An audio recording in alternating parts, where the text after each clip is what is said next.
So, ladies and gentlemen, our official opening today is going to be courtesy of the Honourable David Elliott Mp, Minister for Emergency Services. David hails from Bankstown and has proudly served the Balcombe Hills community since 2011. As someone who himself has worked in various combat agencies, David is committed to supporting and promoting the outstanding work of emergency service workers and volunteers who put their lives on the line without thought of personal safety. David himself has served in the Army, including serving with peacekeeping forces in Bougainville. He's married with 2 children, and according to his website, he has a wide variety of interests, including rugby, sailing, golf, military history, cricket, reading, and he's a big fan of Formula One racing.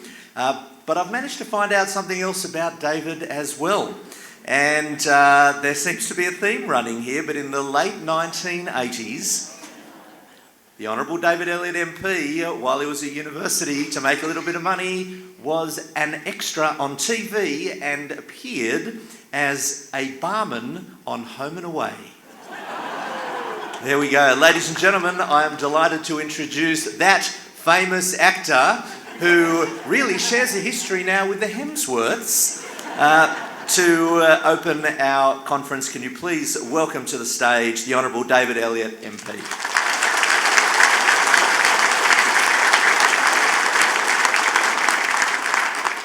Well, if you haven't worked out, my acting career was an abject failure. But as they say, politics is just show business for ugly people. So I've decided to take up the theatre, another theatre, in the chamber of the New South Wales Parliament, where I don't get to work with Chris Hemsworth, but as I say to my wife, at least Chris and I started our acting career on the same platform. Ladies and gents, it's just a great honour for me to be here and address you, the firefighting fraternity of New South Wales. And if there is a fraternity that deserves a weekend of fellowship, the odd lemonade, if there's a fraternity that deserves the opportunity to celebrate amongst itself the service and sacrifice that is represented by your uniforms, it is the Rural Fire Service Association, and for that I'm very, very grateful to Greg and to Brian for the invitation. Can I also acknowledge your extremely hard-working Commissioner, Rob Rogers, and some of his senior executive who are here. And can I also make a big call out for anybody from my electorate, the Hills District. Is there anybody in the Hills District here? All right. Come up the front. Do you need a coffee or a tea or a glass of water? Well, I'll make sure the bar's open at 10. If they're rural Hills District, they wouldn't even wait for that long. I spent the Black Summer, most of it, minus a very, very expensive 48-hour trip to London. I spent most of it walking amongst many of you, not on the fire line, but of course with Rob and with Shane, making sure that you had all the resources that you could possibly muster. And I must say, as somebody who has worked with all of the emergency services in this state, somebody who has served in the Australian Army and had a fair bit of exposure to the volunteers within the emergency services fraternity, you come up trumps. And when I speak to representatives of your profession from overseas and interstate, it is without question my right to say we have the largest and most professional firefighting force in the world here with the Rural Fire Service. It is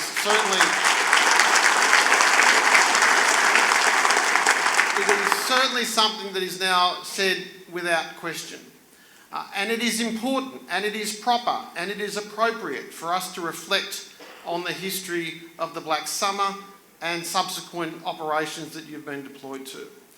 Because all organisations are reliant on us learning from our mistakes, from our history, from our record of service. And I know in this organisation that is exactly what you do. And if we have received anything from the Black Summer, it is a much more cohesive organisation, it is a much more galvanised rank and file membership, and it is certainly proved for us an opportunity to learn what technology and operational capabilities will set us up for the future. Can I offer my thanks to you particularly for the way you conducted yourselves with the other combat agencies. When we had visiting Americans and Canadians during the Black Summer firefighting, I must say they were shocked at how well you worked with the other combat agencies. And when you consider the fact that in the United States particularly, there are literally hundreds, if not thousands, of firefighting agencies who don't work together with the other combat agencies, they were in awe. Gone are the days when we had one firefighting force arguing with another, like a demarcation dispute you would see at the wharfies in the 1970s. They are gone. Gone are the days when other combat agencies saw the Royal Fire Service or the Bushfire Brigade as the poor cousin. Those days are gone. And my commitment to you as the Minister is that I will never allow people to say that just because you're volunteers, you are not professionals. You are professional volunteers, as we have salaried volunteers in the firefighting fraternity. And if anybody wants to question that in the future, we will of course refer them to the summer of 1920.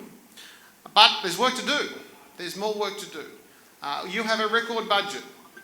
And we want to make sure that we stand by and say to Treasury that we are a good investment, and we are a good investment, and we have been a good investment. And I have personally taken the Treasurer out to various locations to make sure he sees how well you spend taxpayers' money. We have to embrace the future by way of technology. We have to embrace the future by way of training. We have to embrace the future by way of community engagement. Because, of course, one of your responsibilities is to make sure that fire safety messages get out to the community. It was only this week that with the Fire and Rescue, we launched the Winter Safety Campaign. We have a very, very important job to do that because we can avoid those future fatalities that unfortunately the disaster known as fire offer up. But what have we done? It would be inappropriate for me and a shock to you if I didn't boast about the government's record over the course of the last couple of years.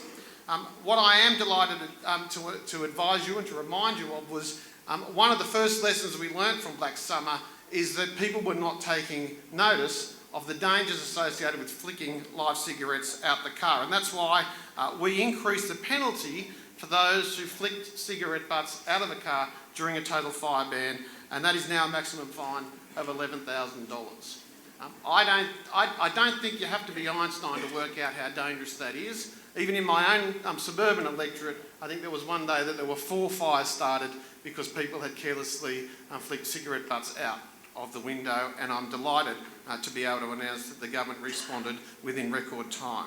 Of course, we've also closed the loophole when it comes to the marking of vehicles, so that those vehicles that are either electric or alternatively powered vehicles are easily identified by members of the emergency services.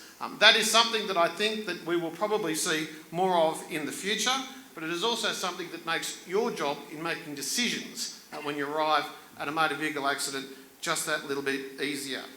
Last year I introduced the Bushfires Legislative Amendment Bill, which was passed by both houses of the New South Wales Parliament, and the Boundary Clearing Code will of course be announced very, very soon, and we want to make sure that that allows for the mitigation of fires amongst private properties just that little bit easier. It also, of course, offered greater audit powers for the RFS, and I think that will ensure greater consistency between private and public landowners. But on top of the record budget, we've employed more people, and that includes the 100 extra staff we've ensured will join the ranks of the Royal Fire Service as mitigation crews to supplement and to assist those of you who volunteer your hours, particularly over weekends, in preparation for a summer. And on top, of course, as Brian has already mentioned, we will never step back from ensuring that the community, and particularly your families, know that your own welfare, it will always be at front of mind, which is now, as Brian has mentioned, and the government's proud to support, the increase in support for mental health initiatives will continue. We will be funding, of course, the personal protection clothing, and we'll ensure that we also provide, we fast track the integrated dispatch that has become such an issue for those of us who work, those of you who work in the radio rooms. But as I've said, there's more to do. We're not going to take our foot off the accelerator, and as to pardon the pun, but we will be striking while the iron's hot. You have the community's awareness of the work that you've done, thanks to the recent operations, but of course you also have the notice of the government.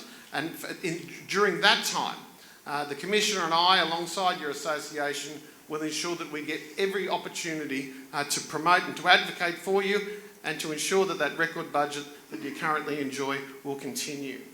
Can I just conclude by asking you all to take one message home that the Premier has asked me to mention, and that is to thank your families.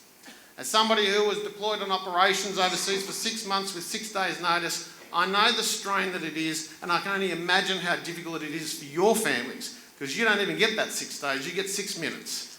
And of course you're going straight into the dangers that so many of us want to avoid. So please make sure that you also are aware that the government takes your service very, very seriously.